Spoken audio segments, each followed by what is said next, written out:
ये मूवमेंट बाबा साहब का ही नहीं है सिर्फ, ये मूवमेंट 1848 से फूले से शुरू हुआ, जो उन्होंने 1890 तक अपना सब कुछ लगा करके शुरू किया।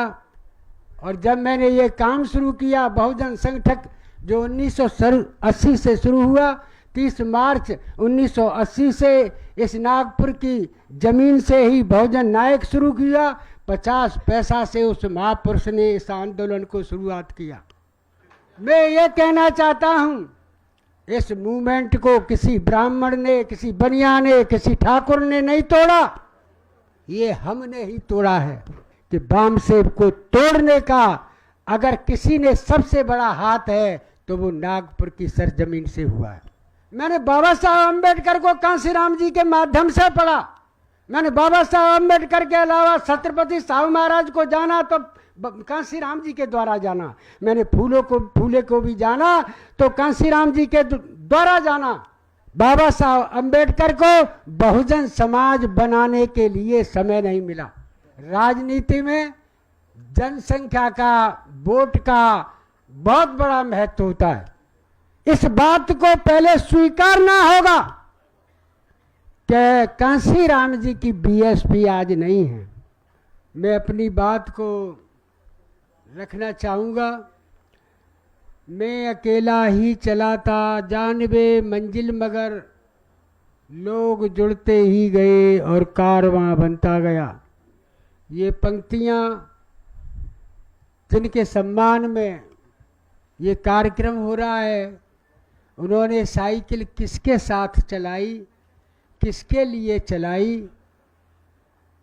साइकिल तो अब भी इस देश में बहुत लोग चलाते हैं, लेकिन कोई सब्जी बेचने के लिए साइकिल चलाता है, कोई दूध बेचने के लिए साइकिल चलाता है, कोई अपनी और रोजी रोटी चलाने के लिए साइकिल चलाता है। आदरणीय बोरकर साहब ने जो 4200 किलोमीटर साइकिल चलाई, वो भी मूवमेंट मैं कह सकता हूँ कि इस नागपुर की कर्म भूमि, बाबा साहब की कर्म भूमि और पूना की ज़मीन से पैदा हुआ। इसमें कोई दो राय नहीं है। मैं बहुत जूनियर, आप जो मंच पर बड़े बड़े बोरकर साहब मुझसे 20 साल बड़े हैं, तो मैं बहुत जूनियर आदमी हूँ मूवमेंट के हिसाब से।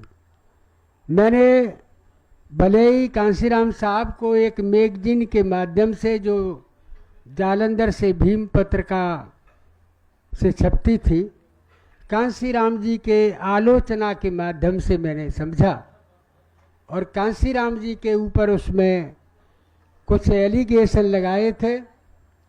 और मैं गांव में अपने में रहता था, अलीगढ़ का मैं रहने वाला हूं, जहाँ बाबा साहब के लेफ्टिनेंट बुद्ध प्रियम मौर्य 1962 में एक नारा लगा करके 1962 में जनरल सीट से वो इस नारे को लगा करके जीते, जाटव मुस्लिम भाई भाई दीगर कौम कहाँ से आई, ये नारा लगाया। और जब कांसीराम जी पहली बार अलीगढ़ में आए तो उन्होंने 2-3 बातें बहुत महत्वपूर्ण कही थी। मैं उन बातों को रखते हुए कुछ बातें और कहना चाहूँगा, समय कम है। तो कांसीराम जी ने कहा था, जब लोग उनको माला पहनाने लगे तो उन्होंने कहा, जो बहुजन संगठन में छपा, क्योंकि मैं बहुजन संगठन के ऊपर काम करके उसको पूरा संपूर्ण कर चुका हूँ, कि मुझे माला पहनना पसंद नहीं। हमारे धार्मिक संस्कार जो हैं, धार्मिक कार्यक्रम हैं, तब उसमें इतना समय लग जाए तो कोई बात नहीं जितना आज लगा है। लेकिन हर कार्यक्रम में ये मोमबत्ती और अगरबत्ती जलाना, इसका कोई मतलब नहीं है। मैं ऐसा मानता हूँ।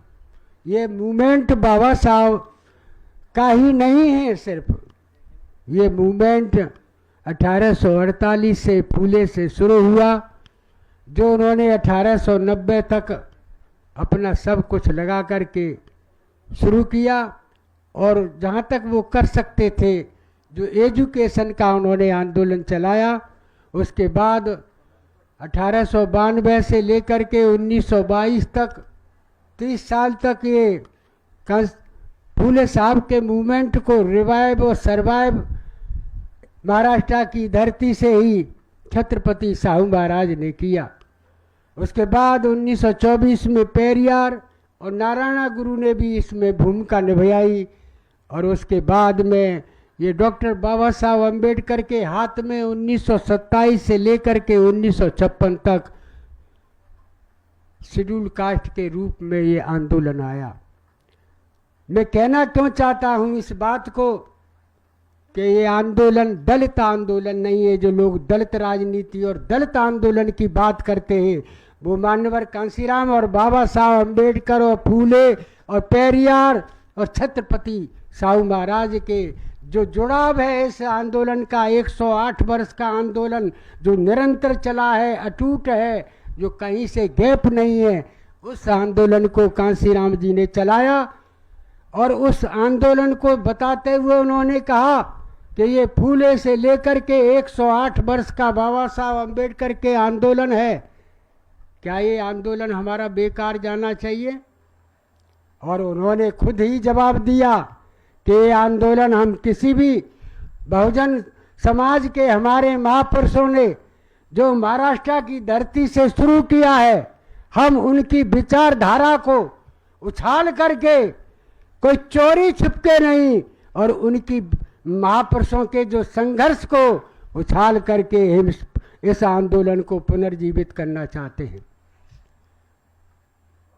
बामसेप में का निर्माण हुआ महाराष्ट्र की धरती से, महाराष्ट्र की धरती से पूना, और उसमें मैं कह सकता हूँ मैं लोगों से नागपुर में आकर के मिला हूँ, मैं मधु हुक्के जी से मिला हूँ, बीडी नानावटे से मिला हूँ, आदरणीय उत्तमराव सिंगाड़े से मिला हूँ, आदरणीय मनोहर आटे साहब से तो मैं बहुत दिन से परिचित था। वो मतलब उसमें काफ़ी दिनों तक मतलब संघर्ष में रहे। लेकिन मैं ये भी कहना चाहूँगा, जब मैंने राम खोबरागढ़े जी से मिला हूँ, आज जितने भी नाम मैंने एस के पाटिल साहब से मैंने मिला हूँ, और जब मैंने ये काम शुरू किया बहुजन संगठन जो 1980 से शुरू हुआ, 30 मार्च 1980 से इस नागपुर की जमीन से ही बहुजन नायक शुरू किया। 50 पैसा से उस महापुरुष ने इस आंदोलन को शुरुआत किया। कितने पैसे कीमत थी? 1980 में दोनों पेपरों की कीमत वीकली पेपर 50 पैसे से।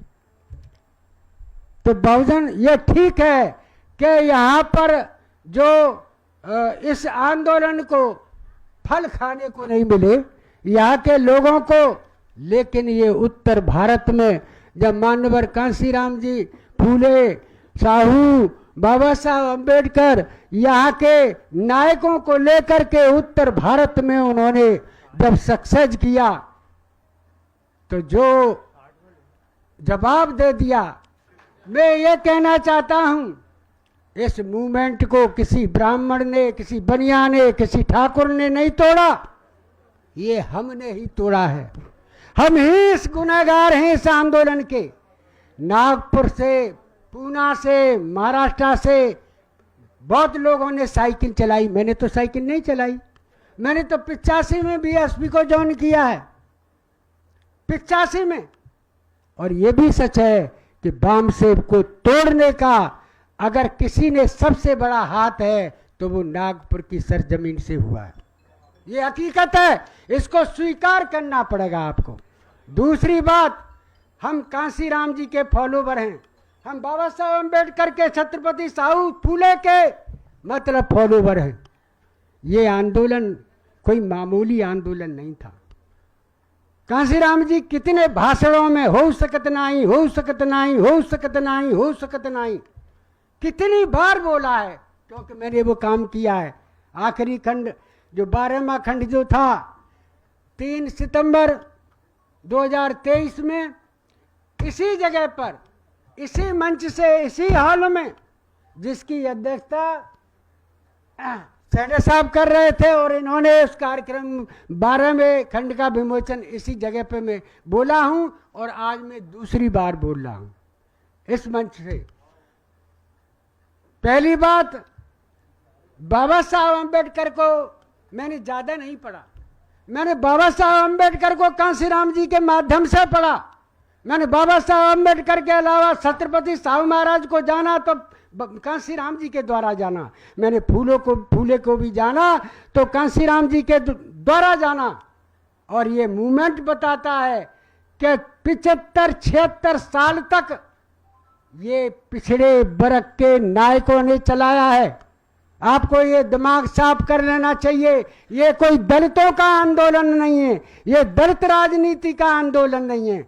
और कांशीराम जी ने उसके बाद में जब ये शेड्यूल कास्ट में बाबा साहब अम्बेडकर के हाथ में आया, और जब महाराष्ट्र के लोगों ने, बाबा साहब के लेफ्टिनेंटों ने अपनी एक सीट के लिए सौदा करना शुरू कर दिया, तो ये मूवमेंट खत्म हो गया। 520 सीट पर गांधी लड़ेंगे, एक सीट पर अम्बेडकर लड़ेगा। ये कौन सा आंदोलन था जो यहाँ के लोग चला रहे थे?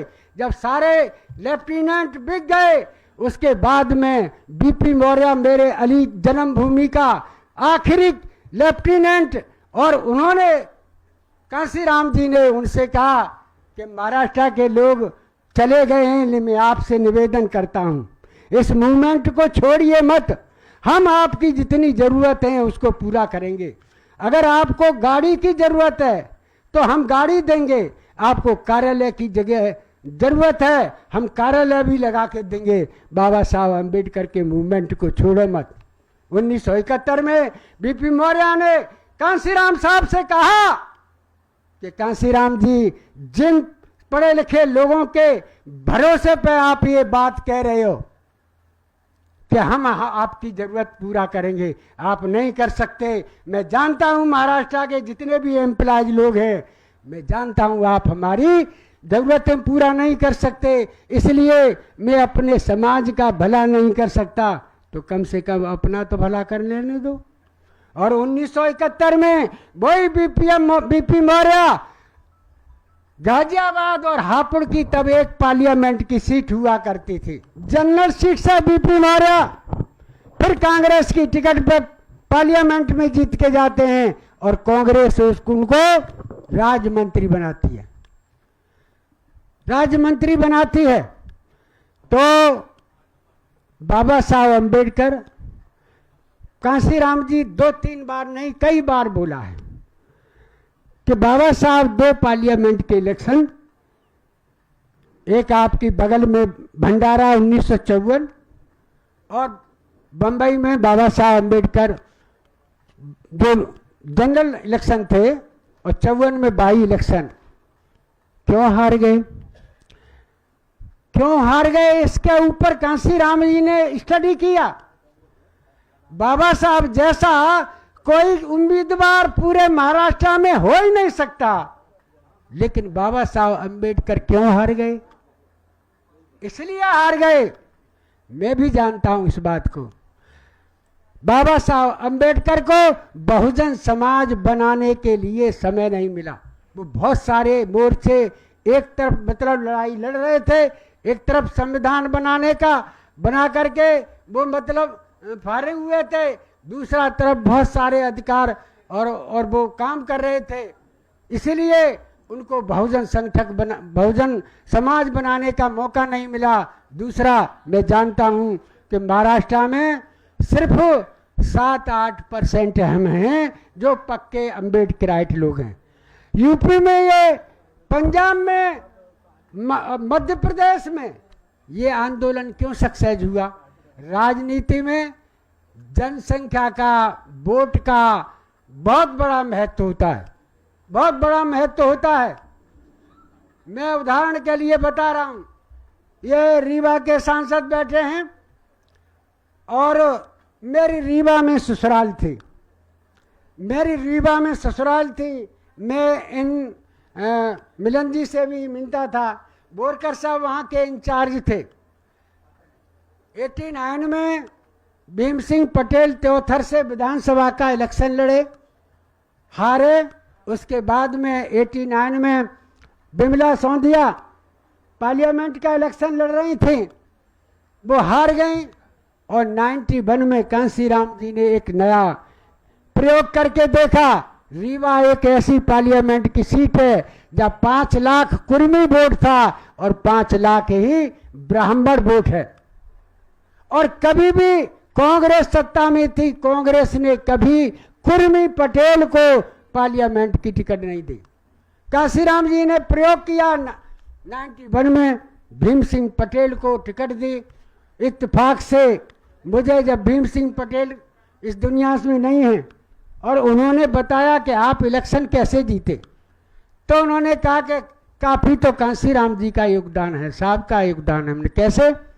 पंजाब का एक सरदार अमर सिंह वहाँ पर डीएम था, आईएएस था, तो उन्होंने कहा, फोन किया, कहा सरदार जी मेरा बंदा एक इलेक्शन लड़ेगा भीम सिंह पटेल, उसको देख लेना, उसकी जितनी हेल्प हो सके करना। पार्लियामेंट का चुनाव कैसे भीम सिंह पटेल जीते, और उसके बाद में कि ठीक है सर,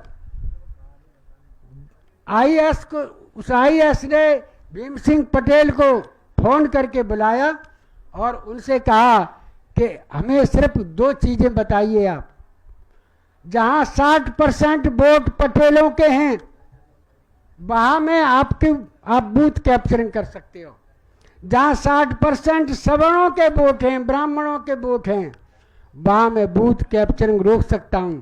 आप मुझे चिन्हित करके वो बूथ बता दीजिए।